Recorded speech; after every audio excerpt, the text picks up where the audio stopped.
Mike Silz. Welcome aboard.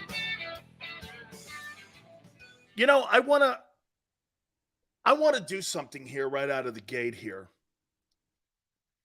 And I'm going to attack Bill Polian. The former general manager and Hall of Fame scumbag who ran the Bills and the Indianapolis Colts. So he's going around telling lies about Ryan Leaf now to accentuate and change the narrative on who he is. Remember something. His history right now is this. He goes around telling people that he had a first-round grade on Tom Brady when no one on the planet did. That was a complete lie. He's the same guy that told Lamar Jackson to play wide receiver instead of quarterback. Now he's going around telling lies that his meeting with Ryan Leaf was awful. Ryan posted it on his Twitter page. That's not the case. We had a great meeting. It was a wonderful meeting. But Polian wanted you to know the reason that he drafted, because it's 25 years. The anniversary is this draft on the Manning and Leaf deal. Polian's going around lying and telling people that he had a horrible meeting, and that was the determining factor on why he chose Peyton Manning over him. It was a lie. He got lucky. He got lucky. But he would rather have you believe that it was his insight, that he had some knowledge because he spoke to Leaf. Leaf goes, it was a blatant lie. We had a wonderful meeting, and it did not turn out that way. Bill Polian's a liar. Most of these general managers are. That's what makes what Howie's doing in Philadelphia remarkable. He's not like Bill Polian. Howie Roseman's a better general manager than Bill Polian. Just because the fact that he's a decent dude. He's a decent dude. Right there shows you, again, having communication with your guys, believing in your guys, trusting your guys, and not bullshitting your guys. If he'll lie about that, Bill Polian will lie about anything. That's what makes Howie and how he's running the Eagles pretty remarkable. I'll tell you, in the 2 years covering your team, the one thing that I could tell you definitely about Howie Roseman, I really don't believe he's a bullshit artist. Bill Polian is a bullshit artist. That's a bullshit artist. I don't believe Howie is that. And you have to understand where Barrett and I come from. The school of GM bullshit artist, you could put a Hall of Fame of bullshit artist GMs. The biggest bullshitters in an NFL organization are the GMs. This guy's not a bullshit artist, Howie Roseman. Okay? He's not. I mean, it's incredible. And watch this. Hey, Bill. Okay, Ryan failed. Okay, Bill. All the things off the field. It turned out to be true. He wasn't good in the locker room. Congratulations, Bill. But to sit around 25 years later and kick the guy in the face still shows you the character of Bill Polian. He's a piece of shit. Howie Roseman doesn't treat his dudes like that. You know what, too? I've never heard Howie Roseman say one disparaging word about Carson Wentz. Okay, I have not. Have you? Anything that you would go, that guy's an asshole. Have you heard anything that Howie has said about arguably his biggest mistake since he's been general manager? By the way, I'm not sitting here defending Ryan Leaf for the kind of dude he is. I'm totally not. I'm just looking at Polian and showing you what kind of bullshit artist that you have to deal with when you're in the NFL. It's not what everybody thinks. 95% of the people at the NovaCare Center Or I'm going to take that back. 95% of the football teams have people in their front offices that will constantly lie to you and never tell you the truth. Okay? I mean, terrible. And that's why you're seeing a place that people want to come and play now. They want to play in Philly because the GM is honest with you. Hey, here's a 1-year deal. Prove it. You're either going to get your money here or somewhere else. Look at CJ. He turned a guy making less than $900,000 into a guy that can make $8 million this year. Look what he did for Kaiser White's career. Look what he did for TJ Edwards' career. I'm talking more about the environment in the building and how good it is to be an Eagle. Does he make mistakes in the draft? Yes. And by the way, I'm not going to quantify the take. I'm just saying this is the prime example. And by the way, this guy's in Canton. The biggest bullshit artist in the history of the NFL is in Canton. Bill Polian is not a trustworthy guy or a truthful guy. He doesn't tell the truth. Howie Roseman, by all accounts, tells players the most important thing that you want to hear. You know what that is? Tell the truth and be honest. Whether it hurts you or not, just be honest. All the players want is to hear the truth. That's if you ever watch that movie Moneyball, and he's trying to talk to his assistant, and he's telling his assistant, hey, you got to fire these guys, or maybe you got to trade these guys, or you got to demote these guys. And the guy goes, what should I tell him? He goes, tell him the truth. Hey, the travel agent will be in touch with you. They'll make plans for you to where you're going. You're going down. And good luck to you. That's all the player wants to hear. He doesn't want to hear some bullshit story like Bill Polian has. Dude, guy, that really rubs me wrong when I see guys that like to try to change their history. Bill, you got lucky on Peyton Manning. Leaf was the better prospect. And you got lucky. And you know how I know he got lucky? When he goes around telling lies that he had a first-round grade on a player who went in the 6th round, Tom Brady. Brady was better than your guy. But you had a first-round grade on Tom Brady when no one else on the planet did but you. And then on the other hand, you throw a racist comment out at Lamar Jackson. Hey, tell me this isn't racist. I don't think Lamar can make it in the NFL as a quarterback. You better play wide out. Isn't that old man Jim Crow stuff? Isn't that old man stuff like that? Isn't that the old school black quarterbacks can't play in the NFL? Isn't that old school bullshit? Hey, you better play wide out. Come on, man. I have no respect for that guy. I have no respect for Bill Polian. You beat him. Leaf was a bust. Let it go, dude. I'll tell you something. We had Rich McKay on. We had Rich McKay on the program. And I was a bust. Okay? I was a bust. But at least Rich threw me a lifeline when he came on. He's now the president of the Falcons. And he was the general manager of the Bucks. And you know what he said? Silz, we didn't help you out at all in any way. Okay? Okay? We didn't help you out at all in any way, moving you to nose guard. You never played it.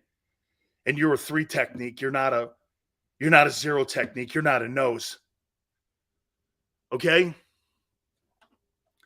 Joe goes, Silz, don't you want a GM to be ruthless and not a nice guy? Yeah. But I also, but Joe, I do want one that's truthful. Joe, I'm not talking about a guy who's not going to go out and make the best deals for your team and do whatever in the best interest of your roster. I'm not talking about that. I'm just talking about not lying. Tell the player what he needs to hear. You're not good enough. Howie told C.J. Gardner-Johnson, we're not paying $6 million for you. Howie told Hargrave, we're not paying $20 million for you. That's not going to work. Howie told Miles Sanders, we're not paying you $7 million a year. That's not going to work.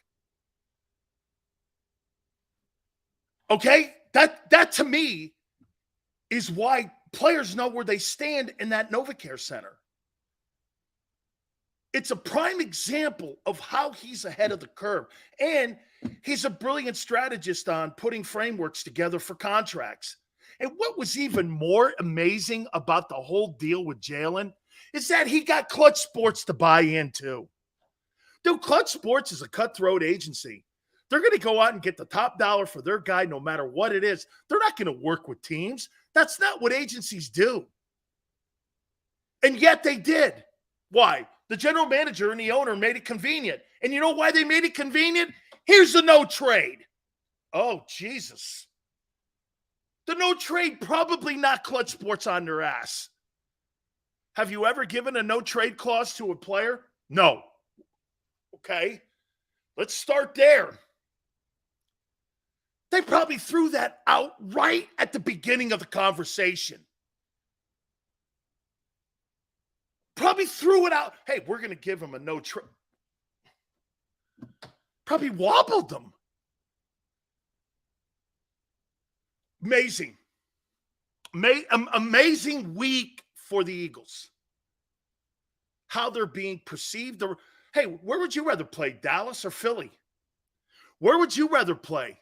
San Francisco? Hey, by the way, how about the 49ers right now? Not now. And you know what's funny? All of a sudden now, here's the narrative. The 49ers are receiving calls. No. The 49ers are making calls to try to dump Trey Lance. They're not receiving calls. They're making calls. But the reports are, well, hey, 49ers are taking calls on Trey Lance. Dude, you're making them. Hey, here's something just to remember on a draft day. Don't ever draft a North Dakota State quarterback in the NFL draft in the first round ever again. If you want to draft him round 5 and down, go ahead. But don't ever draft a guy from North Dakota State that's a quarterback. It'll never work. Hopefully, the lessons that you've now seen will lead that to don't repeat history. Okay? Don't ever draft a guy from that school. Okay. I'm going to make, by the way, we got a mock draft. I'm going to do one more after this one. This is mock number 3. I usually do 4. I'll do one next week before the draft on a Wednesday, next Wednesday. Today I got mock number 3. I'm going to do that. And we're going to do that here in a minute. But I'm going to make the pitch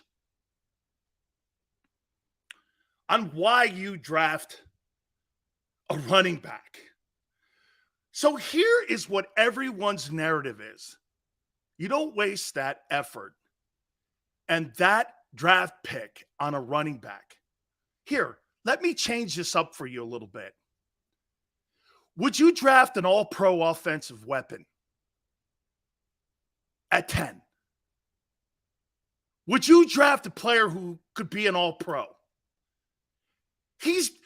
I've heard everyone, including Todd McShay, say that every general manager he's spoken to, Bijan Robinson is either the 3rd or the 5th best player in the draft.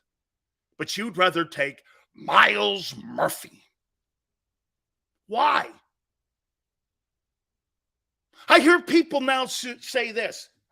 You never want to have a guy like Derrick Henry on your team or a guy like Dalvin Cook because they're not going to be featured.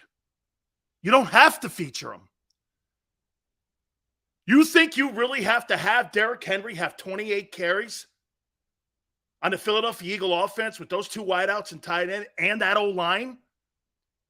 You extend Derrick Henry's career. You extend B.J. Robinson's career. You extend Dalvin Cook's career. How? By not giving him the ball 30 times. And he still gets the same production.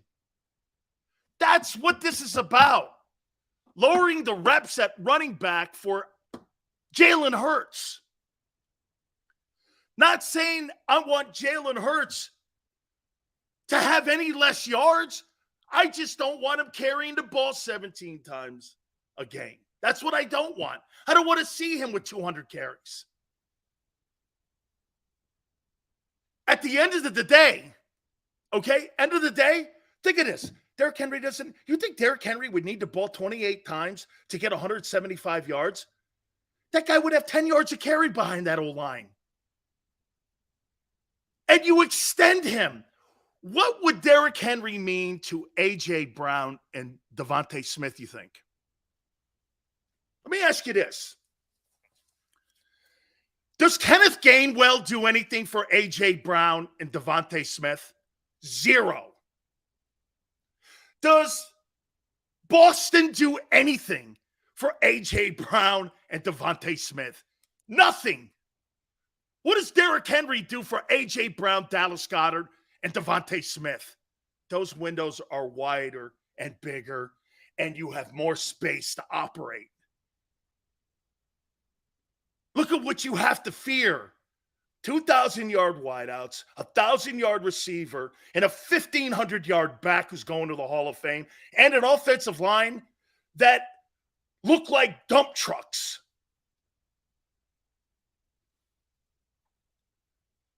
Everybody would be open. Jalen Hurts might throw for 5,000 yards. How does that not make sense? Does a guard help? Yes. Yes. Does Jalen Carter help? Yes. Does Will Anderson help? Yes. The rest of these guys, 5th and 6th round running backs. Why? You got the guys on your team are better than anything in the draft. Why would I draft a running back in this draft that's not better than anybody you have now? Why would I waste my draft picks on people that are lesser talented than the guys I have already? Why would I do that? Because you know why? You don't believe in the guys yet. Anybody who says you should take a running back in later rounds doesn't believe in the guys you have in the backfield. Why would you do that? You got a whole cast of characters and you got a convention back there of running backs. What, you don't believe in them? What, do you need another guy? What, do you need another C student? You got a bunch of C students back there. So you want add another C student. Get this. A+ wideouts, A+ tight end, A+ O-line, A quarterback, C- running backs. Yeah, that makes sense. In a position where the Eagles can own the East again and the NFC, you want to draft Myles Murphy.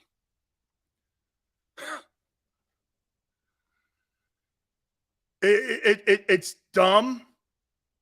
It's a stupid conversation. It's again, the guard makes sense. Skornowski or Paris Johnson, that it does make sense. But dude, I could get Broderick Jones later in the draft, or the kid from Tennessee, and put him at guard.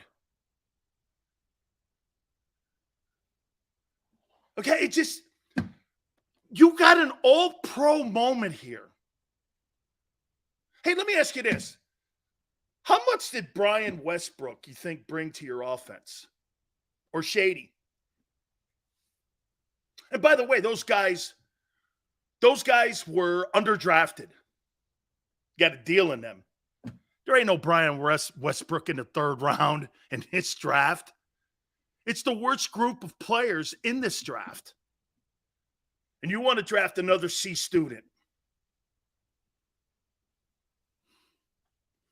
It blows my mind when I hear people on the radio or I see these columns being written that you wouldn't draft an all-pro, but you would draft some dude that's the lesser player when you're in a position to win the Super Bowl. Do you understand that? You're not – look, drafting Bijan Robinson at 10 and you're in a rebuild makes zero sense. Drafting Bijan Robinson in the draft and you're another player away from winning the Super Bowl makes complete sense. I don't care, like I said a couple days ago, if he's a placeholder. If that means the difference between me and winning the Super Bowl, it's worth the investment, whether he's a running back or a placeholder. Well, that's not how the Eagles operate. Excuse me. But the last couple of years, and since Howie Roseman was put in the broom closet, Howie Roseman's a better GM. The greatest thing ever happened to Howie Roseman was Chip Kelly. Yes, Chip Kelly is the best thing ever to happen to Howie Roseman. Okay? He's the best thing ever happened. Why? Hey, man, when you have the game taken away from you and you're not in charge and you don't have direction and you don't have input, and you watch all the mistakes that maybe you made where you didn't listen as much, you didn't trust the people around you as much, you didn't put the proper people in place that you wanted to put in place. All the things that he learned being in the broom closet, he's applied now. Look at Andy. Andy's a better coach today.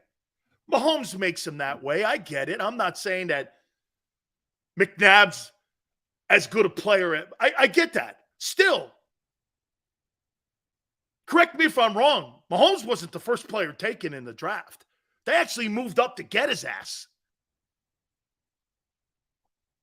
Okay? Okay? I mean, seriously. By the way, Mike Missinelli will join us at 4:30 Eastern. Then tomorrow, Mark Schlereth from Fox Sports, three-time Super Bowl champion, will join us tomorrow at 3:30.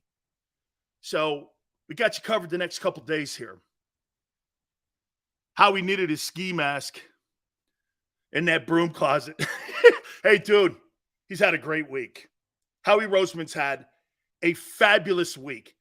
Joseph, Dan, do you like Nolan Smith? I'm going to get to this in a minute.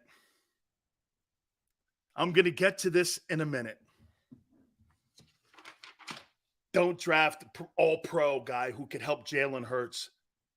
Every single move that you make moving forward has to have, without a doubt, tentacles to Jalen Hurts. His success, his health, everything has to be around your quarterback that you've invested in. Great point, Silz. G guard doesn't really make sense. It's okay, though.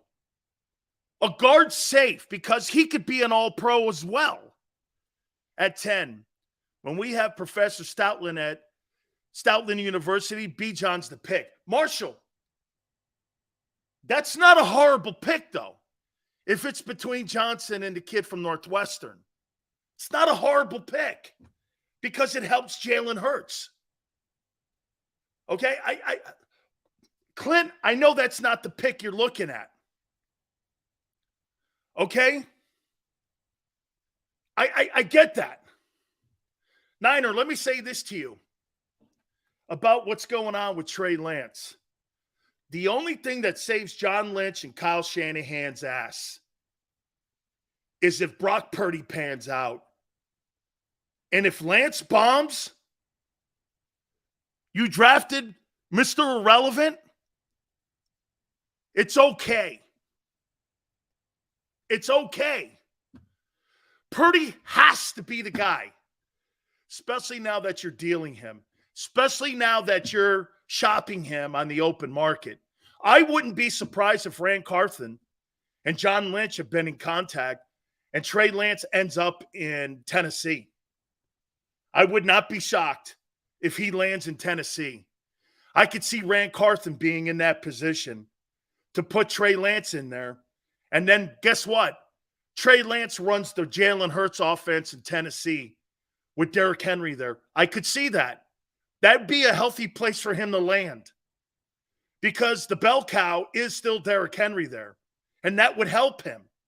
A running back always helps a quarterback's growth and development when you have a talented player like that and you need to grow your quarterback. Having Derrick Henry there, that would be the landing spot for me, would be Tennessee. Okay? That would be Tennessee. That's how I would look at it. All right. Before I move on to my mock draft number 3, here are the moves. Jalen Carter, Will Anderson, Bijan Robinson, or an OG. Okay? And by the way, I'm going to tell you guys something. The Budda Baker price tag's too high. That's not what Howie does. Howie doesn't look for Budda Baker. He looks for C.J. Gardner-Johnson. That's the one thing I've noticed about. He looks for Kaiser White. He looks for Hassan Reddick. He doesn't look at the obvious. Because most of the time, the obvious is overpaid. 30th pick and a 7th rounder for Budda. No, I'm out of the Budda Baker sweepstakes. It's too rich. The cap hits are too big for a safety that he doesn't put a value on. Why wouldn't you have kept Gardner-Johnson? I will get Skronowski or Paris at 10, package a 30 and a 2nd and a 3rd for next year, and move back up to get Bijan. It's not that Budda wouldn't fit with the Eagles, and I know he wants to play, but they would have to restructure that contract, and he wants to be one of the higher paid guys. He wants a Bates deal. Eagles aren't going to give a Bates deal to a safety. The price tag is too expensive. They don't put that much of a value on that position. Look at the cap hits that he has with the current deal he has now. How he looks for Gardner-Johnson, not Budda Baker. He scours the rosters looking for that kind of. Do you know that C.J. Gardner-Johnson is a Howie Roseman player? A player that, get this, is drafted by somebody like Mickey Loomis, who has a great great eye for talent. And then he looks on whether or not they're in cap hell or whatever, and how he looks at the roster and goes, they're just not utilizing this guy right. Same as Hassan Reddick, same as Darius Slay, same as Kaiser White. Howie doesn't look at Budda Baker or Honey Badger. He looks at Gardner-Johnson. He looks at Bradbury. Those are his guys. I'll tell you what, I'm starting to get more of a profile on who this guy is. This guy looks at players that are undervalued on other rosters. That's the beauty of him. And that's why that defense is made with one-year contracts. Okay? That's why they're made with one-year deals. Come in and prove it deal. Most of the one-year prove-it deals are where? On defense. Hey, come in and prove it. Okay? And if you don't get your money here, you'll get it somewhere else. That's why I tell you what, if I'm a general manager and Howie calls me about a guy I have on my roster, I'd be looking like this. Why aren't we looking at him more like Howie is? I mean, Mickey Loomis must be kicking himself. So you signed Honey Badger, which was the wrong move because now you're even more in cap hell. And you could have had Gardner-Johnson playing for you in the same position for $837,000 last year. Absolutely right, Silz. Green blood. Thank you. Howie doesn't look at Buda Baker.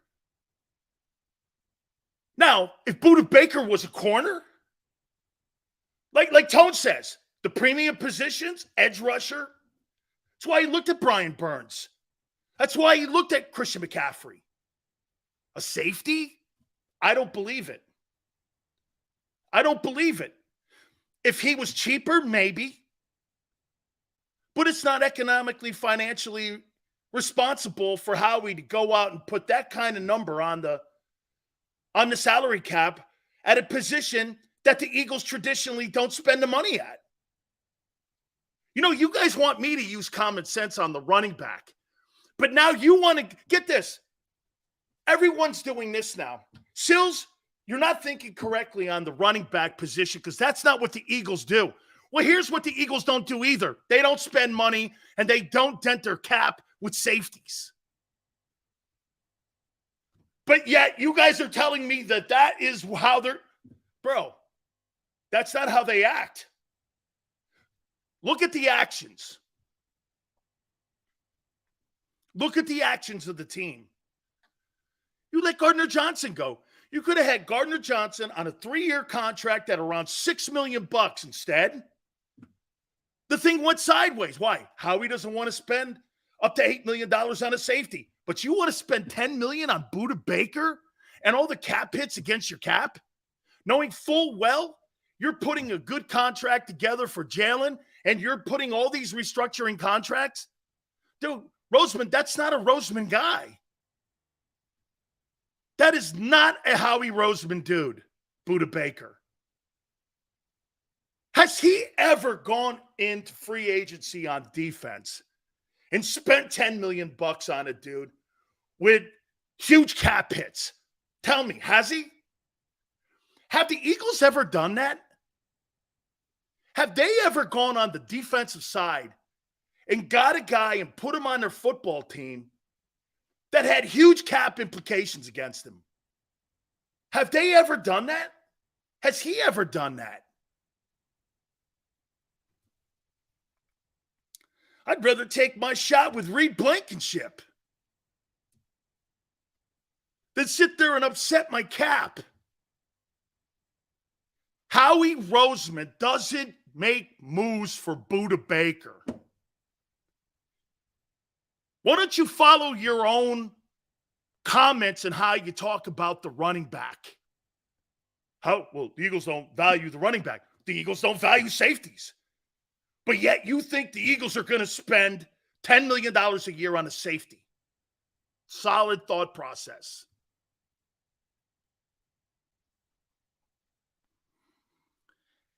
Makes no sense. The Howie Roseman guys, Kaiser White, Gardner Johnson, Bradbury being released after June. You know when Howie's going to do most of his damage again?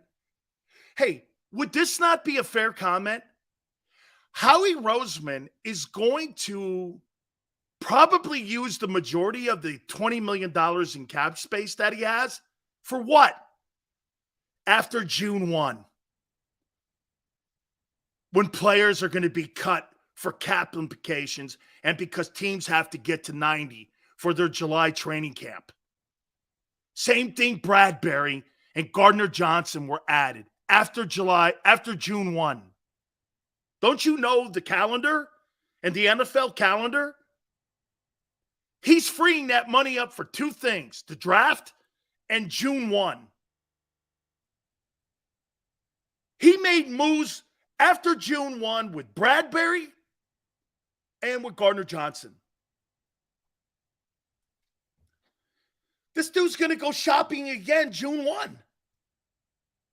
Do you know there could be probably better play? Well, I won't say better players. When free agency started, okay, there's going to be a good group of players that are going to be whacked because do you know that Dalvin Cook could be cut by the Vikings after June 1 because of his $10.5 million? Dalvin Cook could be on the open market. So could Derrick Henry maybe. Some of these guys that you thought would never be released They get released. Why? Because they don't have the insight that Roseman has on constructing these deals. Every general manager has to be in fear of their owner right now because of Howie Roseman.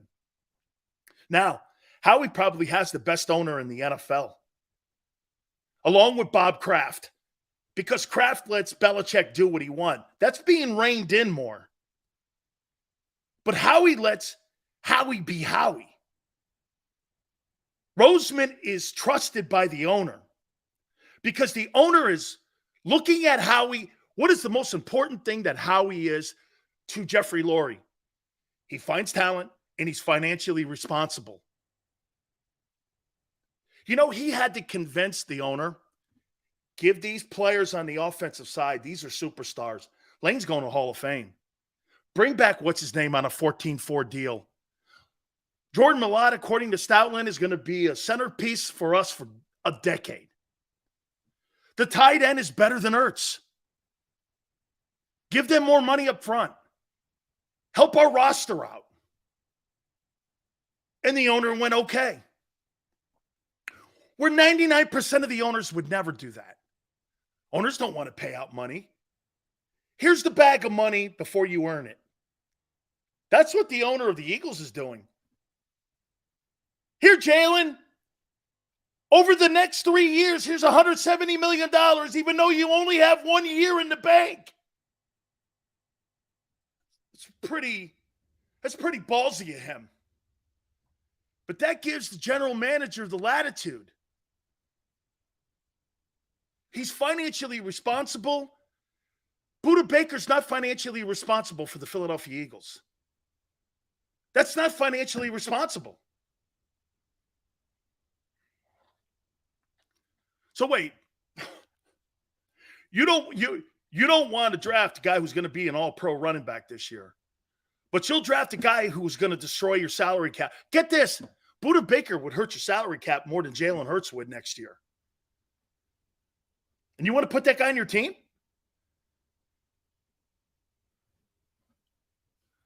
Hey, just because you did it in Arizona, that doesn't move the needle for Howie. Arizona? You guys have a losing organization there. How do I know how good you are? Okay? Buda Baker is not something that the Eagles do. And by the way, if he was, like I said, if he was cheaper, probably. Yes. Once again, here is the blueprint. Because, guys, telling you who the Eagles are going to draft today on April 19th, when there's 9 teams ahead of you, is preposterous. But what you try to do is get a mentality of what they're thinking and how they're looking. Impact players, Carter and Anderson, are the only impact players in this draft on that side of the ball. They're the 2 best players in the draft. Okay? 2 best. Will Anderson, Jalen Carter. The need is guard. And you're playing a guy in between Kelsey and Lane. That guy's going to have a great chance for success. I would also say this to you. If the Eagles do take a guard, that'll be the 2nd year in a row Cam Jerkins doesn't see the field. The Eagles have a problem at number 2. I'm not saying he's a bad player, but you're getting nothing 2 years in a row out of your 2nd pick. I don't know. Okay, and I get it. He's the heir apparent. I get it. They're preparing it. I'm not saying he's a bad player, but on your roster, it'll be 2 years in a row you don't get anything out of the 2nd pick. Okay? I'm not saying not getting a guard won't help Jalen and the team's success. And Robinson. Okay? So, those are the moves. Now you've got to fill the slots with the names. And I'm going to give you mock number 3 here. And I think you're going to be pleasantly surprised, some of you.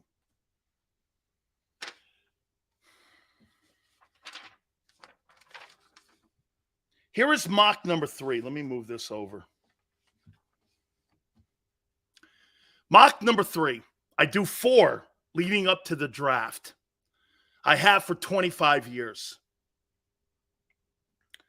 At number 31. Now remember, the Dolphins don't have a pick in this draft. That's why there's not 32. Because of that whole fiasco with Brady. Kansas City at number 31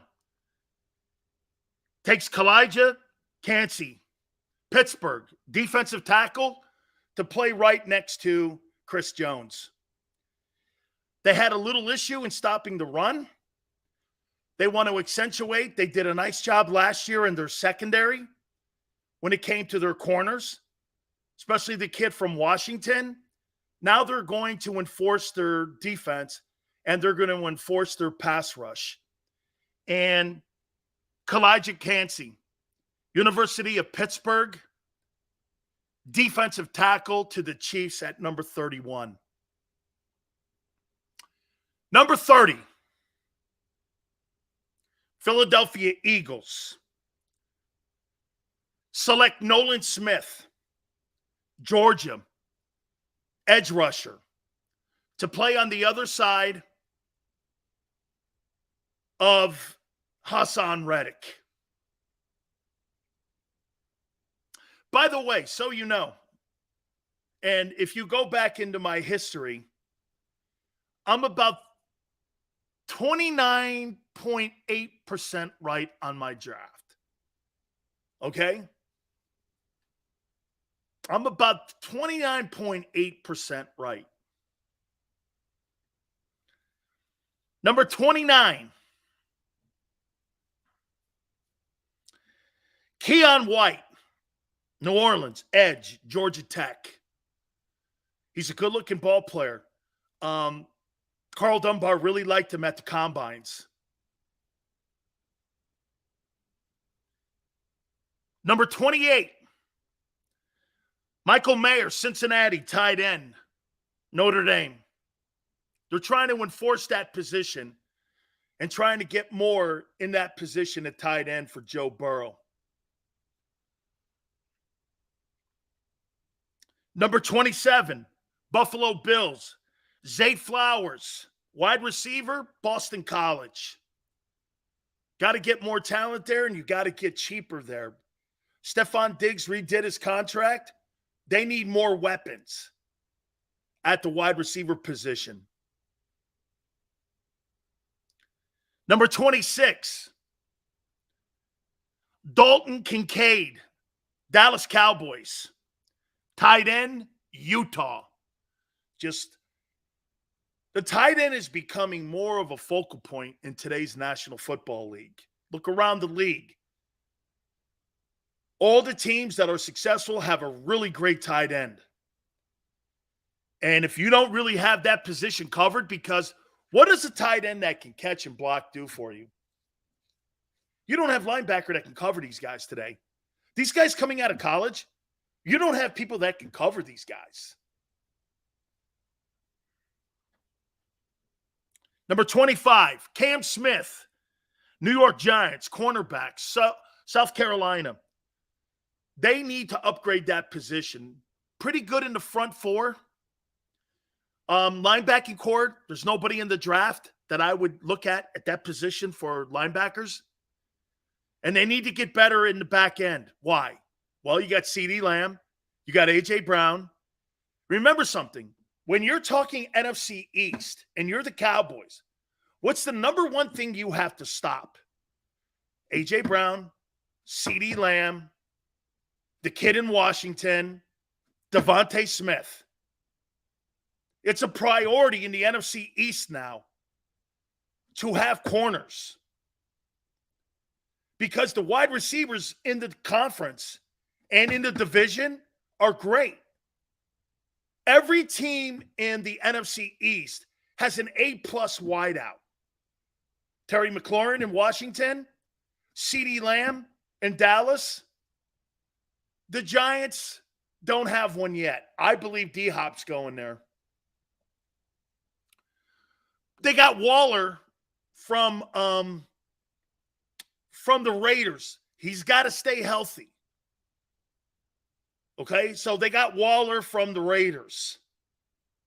And then there's the Eagles. You got to defend the Eagles.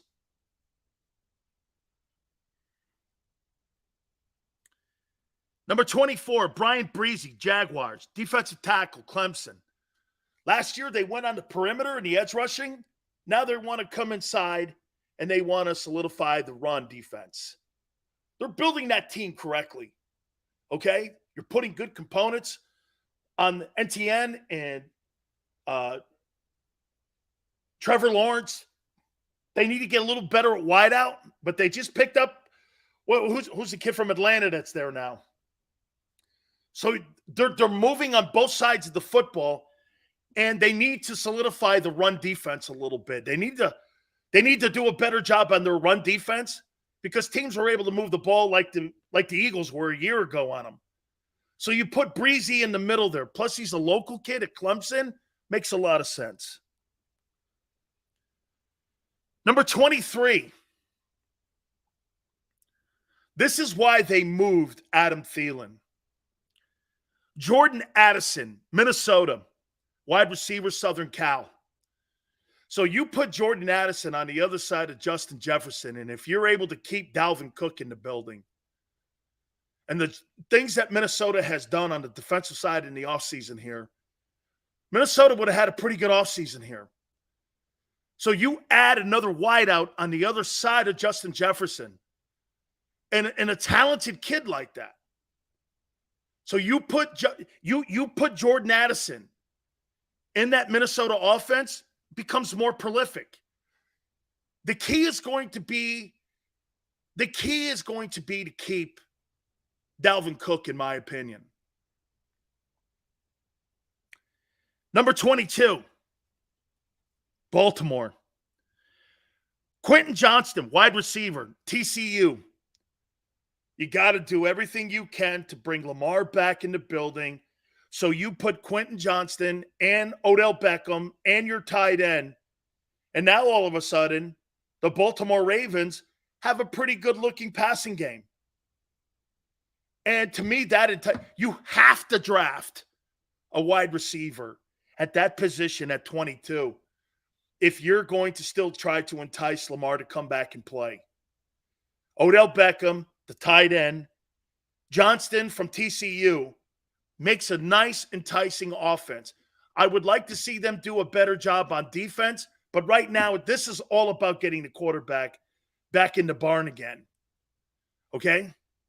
This is all about getting him back in the barn again. Number 21, the Chargers. Jackson Smith Najaba, Ohio State. I don't know what June 1 is going to hold for Keenan Allen or Mike Williams. Okay?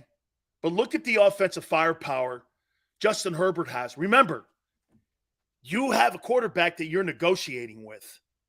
You've got to get cheaper at that position too. Why? Because you've got to pay the quarterback.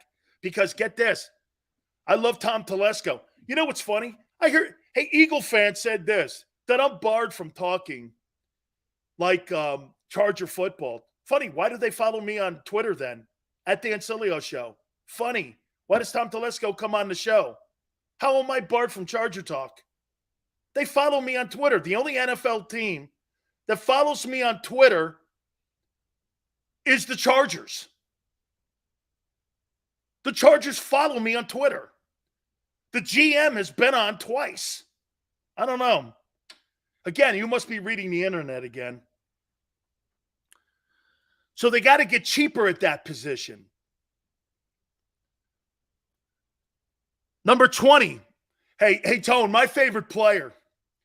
Myles Murphy, Seattle, edge rusher, Clemson. I think he'd be a good addition. They made a move to get a defensive tackle in Seattle. Oh, okay. You're right. No, your word means more than the Chargers.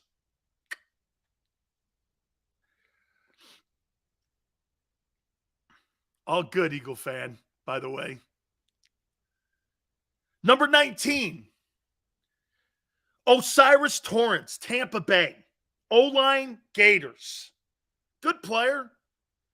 Don't quite think he's quick enough as the other guys. He's a good player, though. He's big as hell, too, man. Big ball player.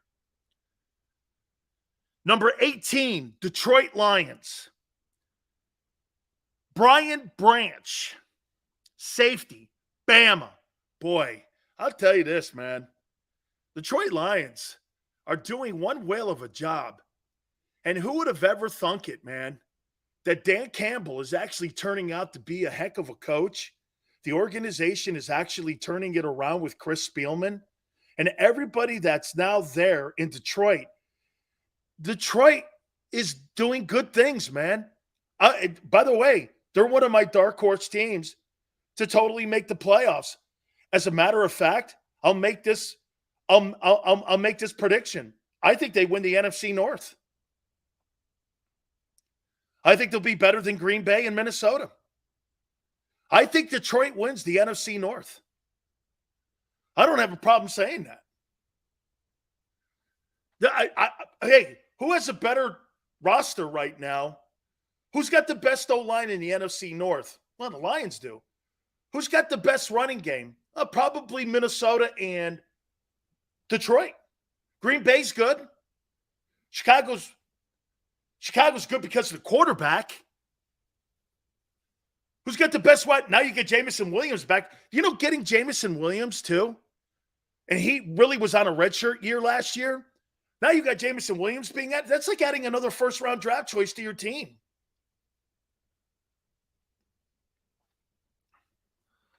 The Lions are in the game now. Number 17, Steelers. They made a lot of moves in the secondary. I got Deontay Banks, Maryland. Cornerback going to the Pittsburgh Steelers. Why? Look at the QBs you got to face in the AFC. One of the things Tone says all the time, hey, man, premium position. Man, in that conference, you've got to draft premium corners. Dude, even if you fail, keep going back. You've got to stop Mahomes, Herbert, Allen, Lawrence. You got to stop all these, soon Rodgers. You got to stop all these quarterbacks in the AFC. And you better have talented corners who could play press and man. Even if he's a bum, go back next year and get a guy. You got to get cover corners, man. Today's NFL, you can't hit them. You can't mug them. Defenseless wideouts. You got to have talented people back there.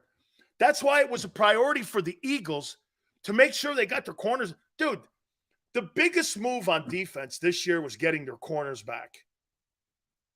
Even though they lost talent in the safety position, getting the corners back has to be here. The restructuring of Lane, getting your corners back, and getting Kelsey. The Hurts contract, he was going to be here anyway. But having all that happen, man, that helped the Eagles so much. And believe me, you know, I thought the team was going to lose so much that I didn't think they'd make the playoffs. Now, this guy has softened the blow. You're still going to be in the conversation here. Number 16, Washington Commanders. Joey Porter Jr., cornerback, Penn State.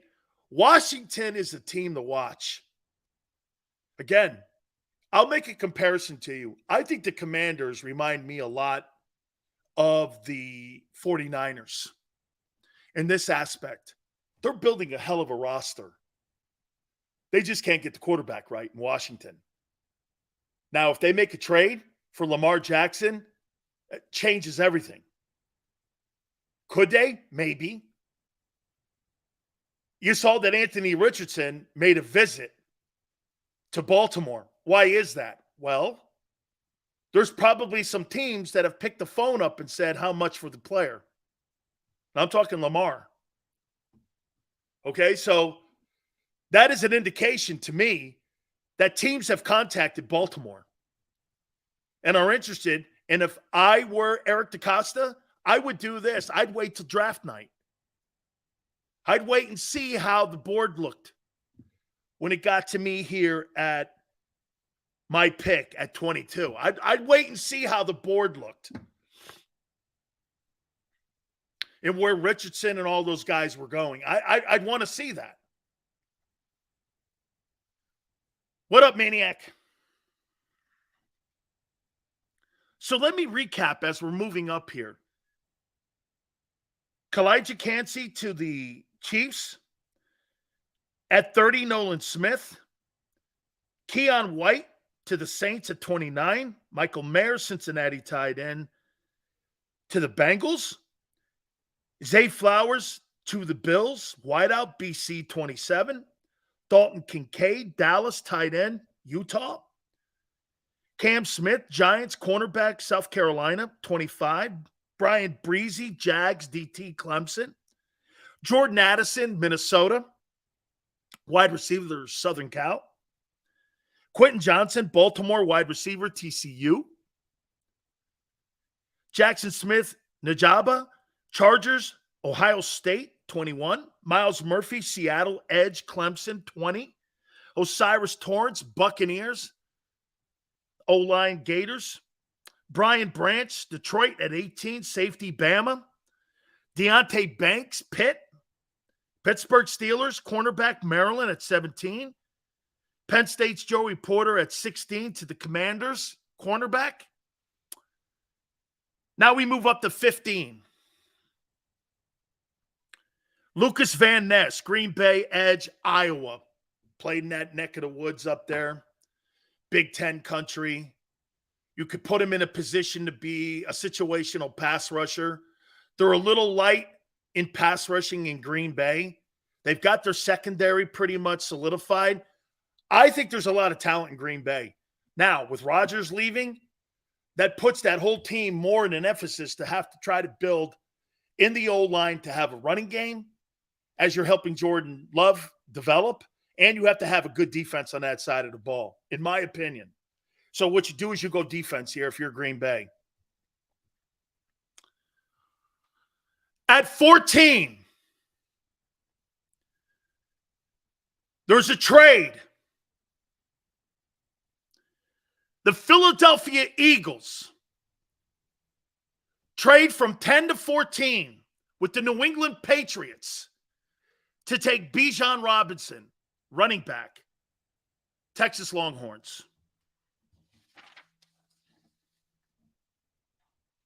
I believe they trade down and grab him. I am under the belief of what people say in Philly that 10 they wouldn't, 14 they would. Hey, how about this? At 14, say you were a dissenter and you didn't believe in Robinson being taken with the 10th pick. How would you feel about the 14th pick and you picking up a 2 and 3 in this year's draft? An extra 2 and 3 in this year's draft and potentially a 4th rounder in 2024. How would you feel about that? Okay?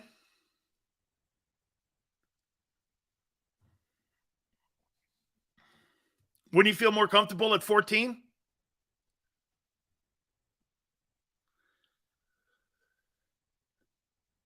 Number 13, Darnell Wright, Jets, OT, Tennessee Volunteers. Number 12, Devon Witherspoon, Texans, cornerback, Illinois. Number 11, Broderick Jones, Titans, OT, Georgia. Here's where the Eagles would have picked at 10. Patriots, take Paris Johnson, OT, Ohio State. Let's see what Tone says here.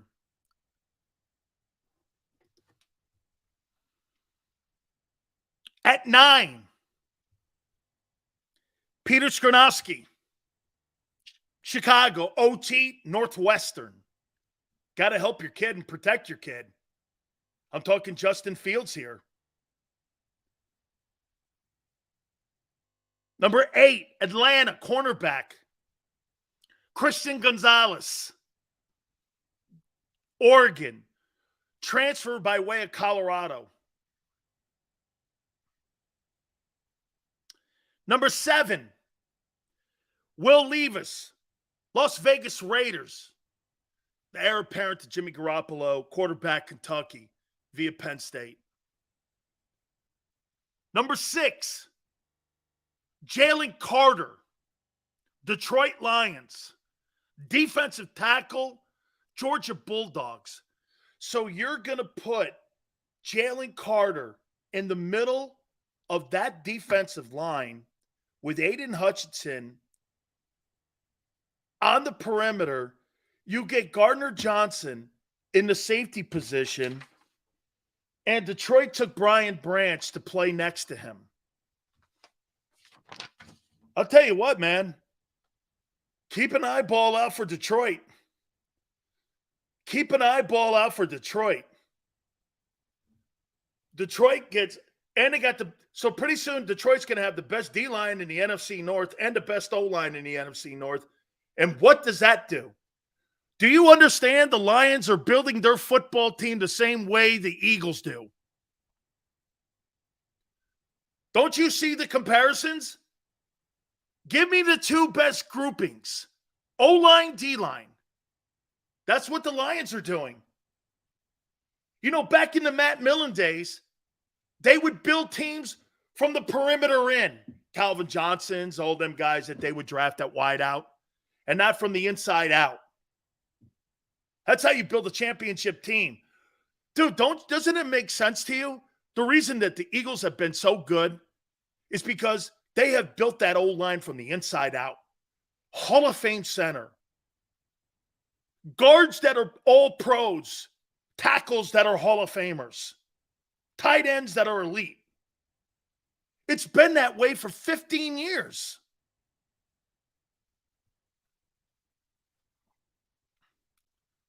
Number 5. Now we're moving into the top 5. Tyree Wilson, Seattle, edge rusher, Texas Tech. So you're going to put Myles Murphy and Tyree Wilson, 2 edge rushers, plus the defensive tackle that you drafted or that you traded for, you gave money to. And look what they've done. They've now created a great-looking front 7 in Seattle, which they were limited at. And why are they doing that? Well, Seattle's going to win the NFC West next year. Do you understand that? Seattle's going to win the NFC West. They're going to win the NFC West with Geno Smith.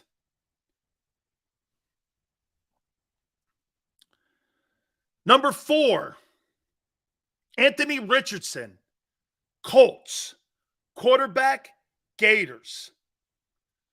There's only one place, 2, that Richardson can land on in the first round that makes sense. Baltimore or Indianapolis. By the way, don't be shocked if you see this. Tone, I don't know if you agree with me, but if you trade Lamar Jackson to Indianapolis, you could see Baltimore take Anthony Richardson there at that pick and bring Richardson in on a rookie contract. And now we give DeCosta and Ozzie room to maneuver and build a team like the Eagles have on Jalen's rookie contract. Okay? So keep an eye on Baltimore. Hasn't Jim Irsay been, we need a quarterback. We need a quarterback that's a dual threat guy. We need one of those kind of, has he not been saying that? By the way, there's a reason that I think now that he's been barking like that, Because how does he know who's there at number 4? How does he know who's there at 4? Unless he's going to trade for Lamar Jackson. What did he say, too, at the owners' meetings? I don't have a problem paying $51 million. I have a problem with guaranteed money. Well, who is he aiming that at? I think there's true conversation going on with Lamar Jackson. It has to be. For you to be so blatantly open about how you are going to put a game plan together and getting a quarterback. Shit, dude. I'll give you the 4th pick for Lamar. Wouldn't you? 25-year-old MVP? Shane Steichen with Jonathan Taylor, a great defense. Michael Pittman. I don't know, dude. Indianapolis is in the room. Indianapolis versus Kansas City, Buffalo, the Jags. I don't know, man. I'd be pretty good with that. I'm all right there. Okay? It has nothing to do with Lamar, but do you really think that Irsay would trade for him? Tone, if you'll trade for Carson Wentz, you'll trade for Lamar Jackson. Ask yourself that. If that owner will trade and give up a first-round pick, a contingent first-round pick, and a 3rd, and take the money on of Carson Wentz, do you think he would make a move for Lamar Jackson? That owner is unpredictable. He's unpredictable. That's why I believe he would. And then Steichen would have the version, it would look like the Eagles.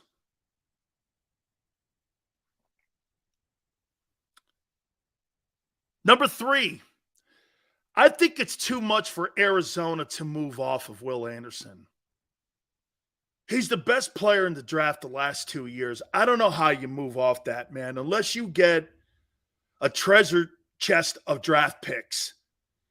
I don't know how you not take that guy and put him on the edge and have him rush the passer for you. I just don't know how you pass him. I mean, the more film you watch on him, he led college football in sacks 2 years in a row, and he's better against the run. Man, 6'4.5", 255. He's Cornelius Bennett, reincarnated. I just don't know how a guy like Jonathan Gannon just says, you know what? I'll take Myles Murphy. I don't know how you could justify that. That organization also needs an injection of good news. And trading down for a lesser player, like I said, unless you get a treasure chest, you need good news in Arizona. Okay? And by the way, like Yale just said, this kind of covers up the fact that you couldn't utilize Hassan Reddick. I don't know how they pass him up. I don't believe they can. Number 2, I got the Texans taking C.J. Stroud, quarterback, Ohio State. And I'll tell you why here in a sec. And Bryce Young, obviously, Carolina, quarterback, Bama. Dude, I'm not taking the lesser player because he's bigger. How many times does size matter in the NFL when it comes to playing quarterback? Honestly, isn't it about talent? What would you rather have, the bigger player or the more talented player? So he lasts 5 years. It's not the bad pick. The bad pick is taking a guy like Carson Wentz. Watch this. Who is the more physically gifted guy, Carson Wentz or Jared Goff? Jared Goff's turning the Lions around. Who is the more physically gifted guy? It was Carson Wentz. Why would you take the bigger guy over the more talented guy? Tone's like this too. And if you start to build a good old line around him in Carolina, which he will, because why? Where was Frank? Where he had the most success? Philly. He knows that. All right. Mike Missinelli's going to join us at 4:30 Eastern time. We're going to get his take on all this. Obviously, Mike knows a million more angles that organization has taken in his time broadcasting and covering the Eagles. Okay? So I want his insight for us. That's going to be at the bottom of the hour. Don't forget tomorrow also at 3:30, Mark Schlereth from Fox Sports will be with us, and I believe Chris Sims is checking in with us also on Friday. So we're pretty packed here. We'll take your thoughts too as we get down to Mike Missinelli at the bottom of the hour. Please hit the like button. Hour 2's coming up. Keep it here on the National Football Show.